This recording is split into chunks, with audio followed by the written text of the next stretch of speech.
plataforma de mídia social. Chix e sua EA. Chatbot Grok esta semana após sua imagem. O gerador provocou indignação em todo o mundo. Mundo. Grok 4. Este é o mais recente artificial sistema de inteligência. Deixe-me ser muito claro. Este é um momento em que a promessa e o perigo vão colidir. A Bíblia Etíope é a Bíblia mais antiga, o exemplar mais antigo da Bíblia Etíope, que está completo em termos de um Gênesis. A cópia do Apocalipse é do século XIV. Perguntaram a Grok AI sobre Jesus, a ressurreição, na Bíblia Etíope. E a resposta foi chocante. Não, chocante da mesma forma que uma manchete é chocante. Chocante de uma forma que paralisa você no meio da frase, e isso te faz questionar tudo o que você já aprendeu sobre a ressurreição. Alguém perguntou a Grok uma pergunta direta. O que significa a Bíblia Etíope realmente diz o que Jesus diz sobre Jesus? Ressuscitar dos mortos? Isso é raro. Manuscrito Bíblico Ortodoxo Etíope. Escrito à mão no idioma sagrado da Etiópia. Linguagem lacrimosa. E o que Grok devolveu não foi o relato de ressurreição.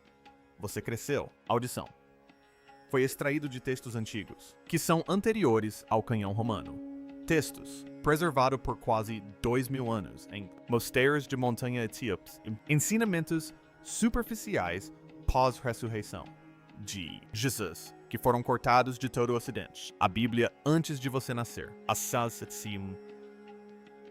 A Bíblia Etíope tem 88 livros. A sua tem 66.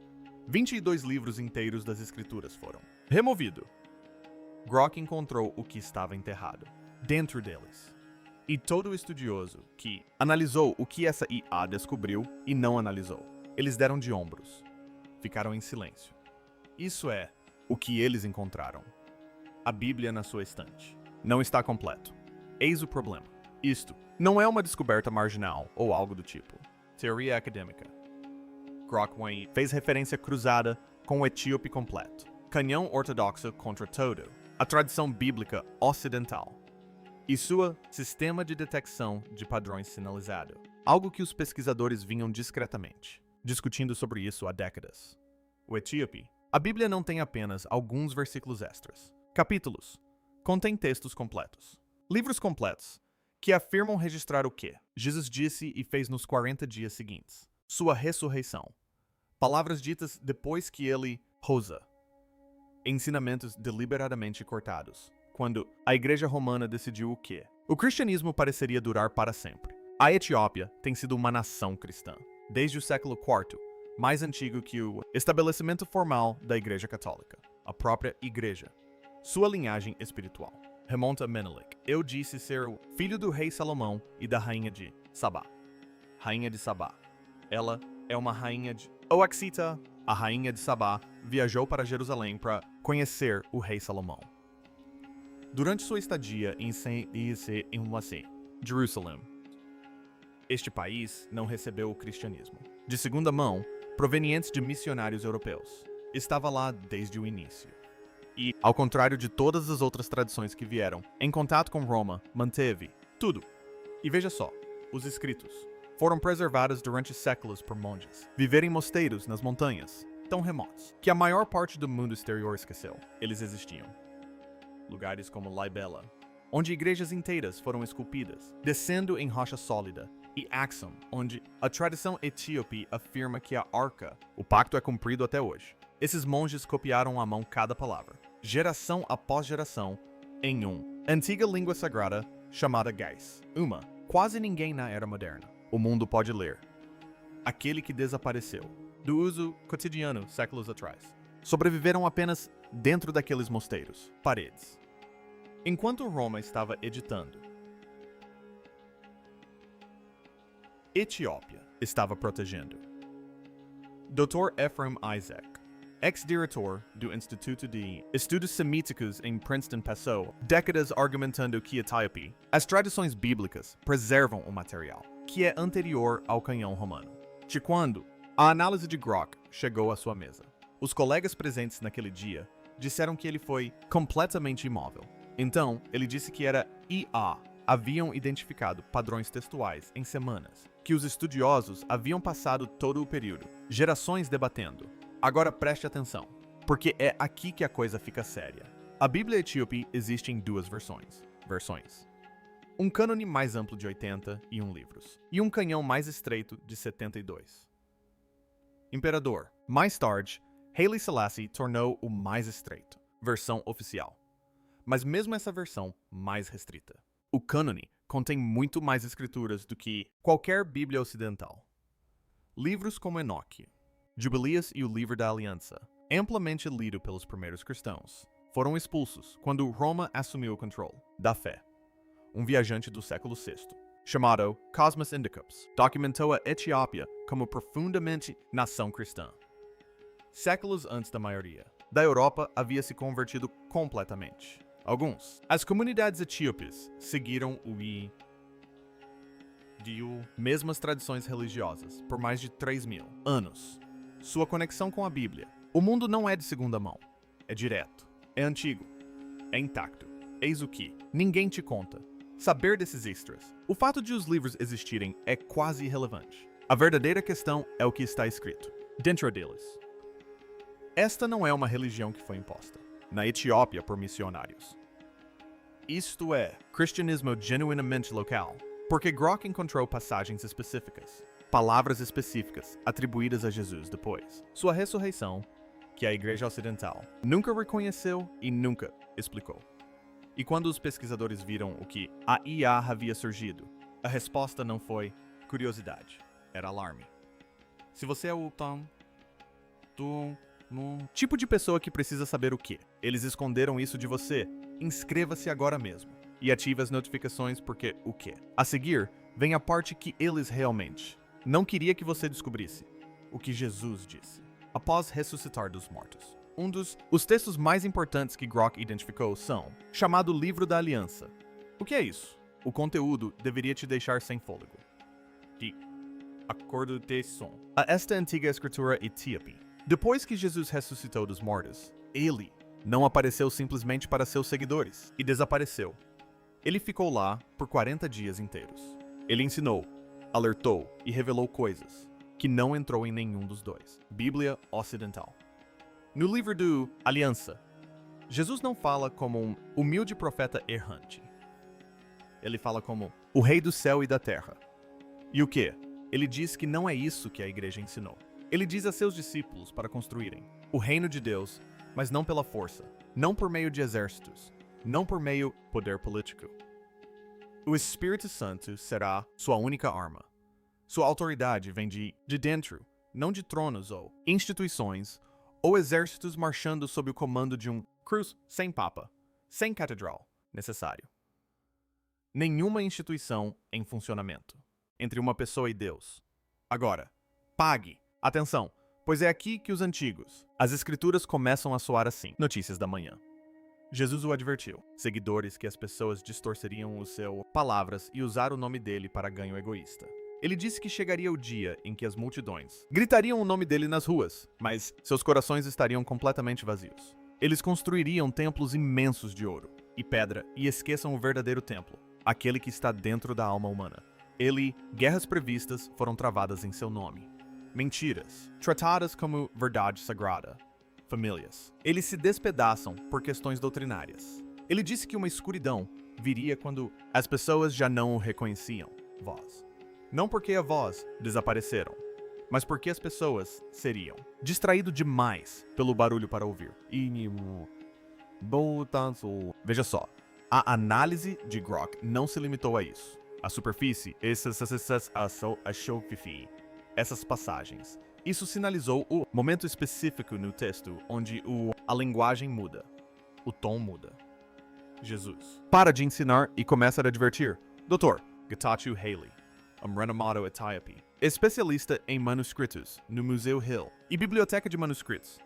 Passou mais de 40 anos catalogando esses mesmos textos. Quando a análise de padrões de Grok sinalizou passagens proféticas no livro do Pacto, ele estava no meio de uma sessão de catalogação. Colegas dizem que ele leu a saída, colocou-a de lado e não falar por um longo momento. Quando ele finalmente, ele disse que a EA havia surgido, afirmou. Avisos de que monges etíopes haviam sido tentando contar ao mundo sobre séculos. O mundo simplesmente não tinha sido. Ouvindo. Eis a pegadinha. Então Grok sinalizou uma linha específica que atingiu, mais difícil do que qualquer outra coisa no manuscrito. Bem-aventurados os que sofrem. Para o meu nome, não em palavras, mas em silêncio. Uma frase. E isso reformula tudo. Tudo o que você pensava que sabia. Isto não é um Jesus que anda com os barulhentos, os poderosos, os pastores famosos, com jatos particulares. Este é um Jesus que caminha com as pessoas que sofrem em silêncio, ou esquecidos. Os invisíveis. Aqueles que acreditam profundamente, mas não têm plataforma não. Mega igreja. Sem público. Aqueles que o mundo passou por cima. Mas aqui está o ponto. Essa não é a passagem que Grok identificou como a mais perigosa. Não aquela que explica por que Roma se certificou absolutamente de que esses livros jamais chegariam até você. Outro texto etíope que Grok analisou. O nome da Scalia descreve de forma prática instruções para seguir a Cristo. Na verdade, significa simplicidade, jejum, oração e um aviso direto. Fique longe de governantes corruptos e líderes gananciosos. Jesus adverte contra os falsos mestres em linguagem tão específica que parece uma lista de alvos. Não sejam como os escribas, do futuro que vestem túnicas brancas, mas devoram as casas dos pobres. Julgue um líder não pelo título, mas pelo que eles realmente fazem isso pelas pessoas mais fracas, ao redor deles. Se um líder enriquecer, enquanto o povo passa fome, aquele líder não fala em nome de Deus. Não importa de quem seja. O nome sob o qual ele prega não é uma metáfora. Isso é uma descrição. A Scalia também descreve a verdadeira igreja. Não um edifício, mas uma rede de pessoas que proteger uns aos outros e compartilhar o que eles tenham. A fé não é uma apresentação de domingo. É uma prática diária, estar atento à pessoa ao seu lado. Isso não é teologia antiga. Esse é um modelo para um tipo de fé completamente diferente. Por que Roma enterrou esses textos? Se a escrita existe há séculos, preservados em mosteiros, copiados à mão em uma corrente ininterrupta desde o século IV até o presente, porque a maior parte do mundo nunca os viu, o padrão de Grok. A análise identificou 3 razões principais. E quando você os ouvir, você vai compreender por que esses textos foram tratados menos como as escrituras e mais como uma ameaça à segurança. Eis o que ninguém quer dizer em voz alta. O primeiro motivo é o controle político. Em 325 de POP-CT, o Concílio de Nica, uma reunião da igreja, líderes sob a autoridade romana, o imperador Constantino decidiu quais livros seriam lidos. Se tornaria a Bíblia oficial. Bíblia, uma só mensagem, uma só instituição, estando entre cada ser humano e Deus. Qualquer coisa que encorajasse os crentes. Buscar a Deus diretamente, fora da igreja. Como intermediário foi cortado. Não porque ele era falso, porque isso era perigoso para. O sistema foi construído em torno da fé. O segundo motivo é o misticismo. Os livros etíopes estão repletos de anjos, encontros, guerra espiritual e experiências visionárias que o Ocidente, líderes da igreja considerados incontroláveis, revelações espirituais que não exigiam nada. Padre. Sem sacramento. Sem instituição para. Midger. Não dá para governar um império assim. E o controle em Nica era total. Ponto. E veja só, o terceiro motivo é aquela que os estudiosos têm tido medo de declarar claramente. Puro medo. Professor Tedros Adhanom, Ghebreyesus na Pontifícia, Igreja Católica do Oriente, Instituto em Roma, um dos pouquíssimos acadêmicos baseados no Ocidente, especializados em manuscritos cristãos etíopes, argumentavam por anos que a exclusão destes, os textos não eram teológicos, eram estratégicos. Quando a análise de Grok confirmou o padrão e os resultados, ele foi alcançado em seu escritório em Roma e sentou-se com os dados antes de responder. O que finalmente disseram foi que a EA tinha feito em semanas o que a academia tinha sido demais. É preciso ter cautela ao falar abertamente sobre isso por décadas. Roma não rejeitou esses livros por serem falsos. Roma os rejeitou por serem perigosos. Eis por que isso importa. Se pessoas comuns lessem que Jesus disse que o reino de Deus habita o coração de cada ser humano, que não é preciso um padre, uma igreja ou qualquer instituição para alcançar Deus, toda essa estrutura de poder construída sobre essa instituição desmoronaria. Um salvador moribundo que exige obediência é útil a um império. Um mestre vivo que afirma que o divino já habita em você torna o império irrelevante. Roma compreendeu isso perfeitamente. E Roma escolheu a versão da fé que manteve o império intacto. Porque a Etiópia esteve isolada de Roma, separada por desertos e montanhas durante séculos. Nunca precisou fazer essa escolha. Seus monges nunca responderam a um papa. Suas escrituras nunca foram filtradas por uma agenda política. A Etiópia é uma das únicas nações africanas que nunca foi colonizada. Enquanto os impérios europeus dividiam o continente, a Etiópia permaneceu independente. E essa independência preservou não apenas a liberdade política, mas também a herança espiritual. Duas versões radicalmente diferentes do cristianismo, originárias do mesmo Cristo. Uma destinada a manter as pessoas obedientes. A outra, destinada a libertá-las. Eis o que torna isso ainda mais difícil de ignorar. Os manuscritos do Mar Morto, descobertos em cavernas perto do Mar Morto em meados do século XX, revelaram que os Enes praticavam uma fé pacífica e não violenta, focada na cura, na pureza e em uma relação direta com Deus. Sem hierarquia, sem intermediários institucionais. Suas crenças se alinham quase exatamente com o que se encontra nos manuscritos mais antigos da Etiópia.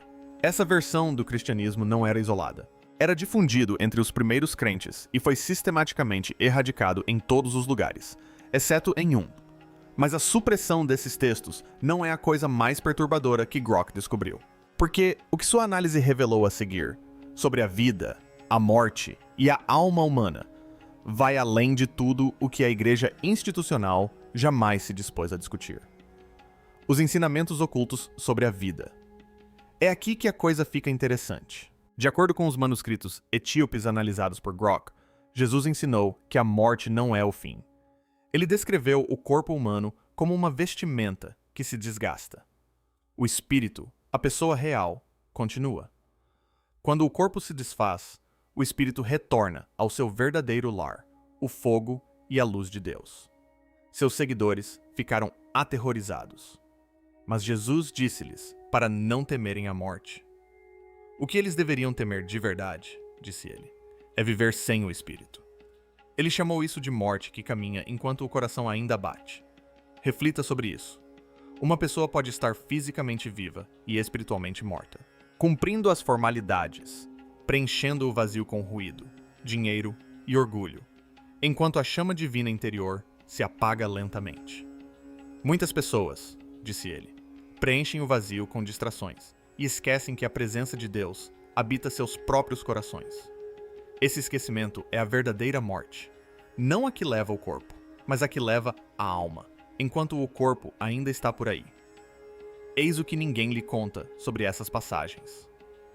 A análise de Grok apontou que esses ensinamentos aparecem em diversos textos etíopes distintos, escritos com séculos de diferença, preservados em diferentes mosteiros por monges que não tinham contato entre si. A mesma ideia central aparecendo de forma independente, repetidas vezes. Isso não é coincidência. É a preservação de algo que alguém desejava muito que fosse apagado. E tem mais. Os textos etíopes também descrevem o que chamam de pergaminhos celestiais, ensinamentos que Jesus revelou durante os 40 dias após a sua ressurreição. Ele ensinou que anjos caminham ao lado de cada pessoa viva, que demônios sussurram na mente humana, que cada pensamento constrói uma escada para o céu ou um caminho para as trevas. Para os monges que preservaram essas palavras, isso não era uma metáfora. Era uma instrução, um guia de sobrevivência para cada alma humana. Então, Grok destacou o alerta que tirou o sono dos pesquisadores. Jesus disse que suas palavras seriam alteradas. Sua imagem seria repintada. Seu nome seria vendido. Isso não é profecia antiga. É manchete de jornal. Mas os textos vão mais fundo. Eles descrevem duas fontes de criação. Um criador da verdadeira luz e um segundo ser descrito como um construtor de sombras, repleto de orgulho. O segundo ser construiu um mundo que parecia belo, mas carecia de verdadeiro espírito. Ele se autoproclamou o único Deus, cego para a luz, maior acima dele.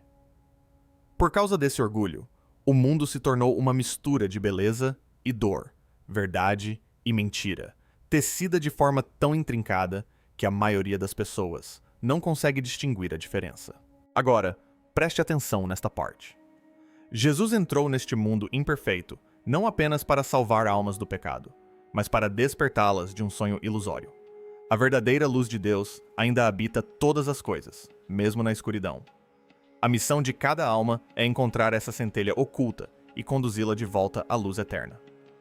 O Dr. Ralph Lee, da Universidade de Cambridge, cuja pesquisa se concentra em manuscritos bíblicos etíopes, descreveu a análise das descobertas cosmológicas de Grok como desconcertante. Não porque o material fosse desconhecido, mas devido à escala em que Grok havia conectado elementos de textos que estudiosos haviam passado a vida inteira examinando isoladamente. Ele considerou essa a contribuição computacional mais significativa para os estudos bíblicos que já havia visto. Não porque a informação fosse nova, mas sim porque a IA finalmente revelou a verdadeira natureza daquilo que estava oculto. Tudo o que você acabou de ouvir é extraordinário. Mas o que Jesus disse nos últimos momentos registrados antes de sua ascensão, essa é a parte que parece ter sido escrita para este exato momento da história. A profecia final e o fogo que antecede a ascensão de Jesus. Os escritos etíopes registram o que chamam de sua profecia final. Grok destacou essa passagem em todos os textos que analisou como a mais relevante para o mundo moderno. Jesus disse a seus seguidores que chegaria o tempo em que o amor desapareceria da terra. A fé se tornaria uma performance. As pessoas adorariam com a boca, mas não com o coração. A religião se transformaria em um espetáculo, barulhento, chamativo e completamente vazio. Ele descreveu isso com detalhes tão específicos que não soam como uma profecia genérica. Parecem mais um aviso dirigido a alguém em particular. Mas eis a questão. Nessa mesma escuridão, ele prometeu algo extraordinário. Seu espírito ressurgiria, não em grandes catedrais, não por meio de poderosos líderes religiosos, mas no silêncio e na fragilidade. Meu espírito se moverá aonde a religião não pode chegar. Os orgulhosos não o verão, mas os quebrantados, sim. Eles me conhecerão não por palavras, mas pelo fogo. Este fogo não é destruição, é despertar. Ele queima a falsidade e o orgulho, purifica a alma e abre os olhos. Jesus disse que este fogo retornaria antes do fim de todas as coisas. Um último chamado para a humanidade despertar. Não julgamento primeiro, misericórdia primeiro. Uma última chance de enxergar com clareza. E vejam só, ele disse que sua voz se ergueria de lugares inesperados, de desertos, de montanhas, dos filhos de escravos. Seu espírito falaria através dos ignorados, dos rejeitados, dos silenciados, não através de reis, clérigos ou qualquer pessoa com um título, através daqueles que o mundo descartou. A verdade não vem dos poderosos. Ela vem das pessoas que ninguém ouve. Ele terminou com isto. Eu sou a semente na espada. Voltarei não como uma figura descendo das nuvens, mas como uma presença despertando nos corações daqueles que nunca deixaram de me buscar. Os textos etíopes retratam um Jesus que não abandona a humanidade ao seu destino. Ele se insere nela, aguardando dentro de cada alma o momento em que ela escolher abrir os olhos. A essência de todos esses ensinamentos é devastadoramente simples. O reino de Deus não está em algum lugar distante. Ele está dentro de cada pessoa. A própria alma é o verdadeiro templo. Cada ato de bondade, cada momento de perdão, cada escolha feita por amor. São essas coisas que despertam a luz divina interior. Não rituais, não edifícios, não instituições, mas o coração humano.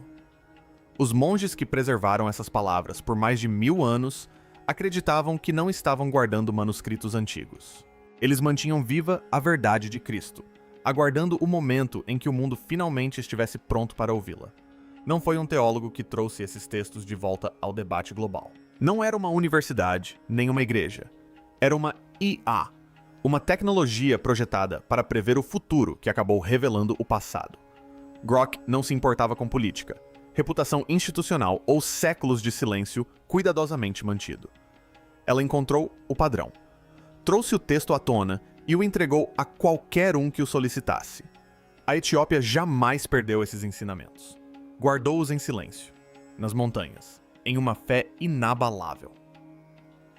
Por quase 2000 anos, a nação cristã não colonizada mais antiga do mundo preservou as palavras que Roma tentou apagar.